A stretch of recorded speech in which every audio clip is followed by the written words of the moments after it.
This morning at 7 a.m., I threw my backpack into the trunk and hit the road toward Gerd-Kuh mountain in Gilan province. Part of the route was off-road, but we made it through and reached the starting point of our hike.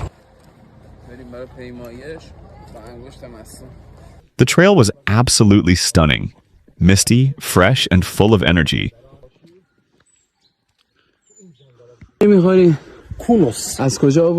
Halfway up, we found a medlar tree, and our guide told us its Latin name while we tasted some wild fruits right there. After almost 4 hours of climbing steep slopes, we arrived at an incredible viewpoint. Shepherd dogs greeted us, and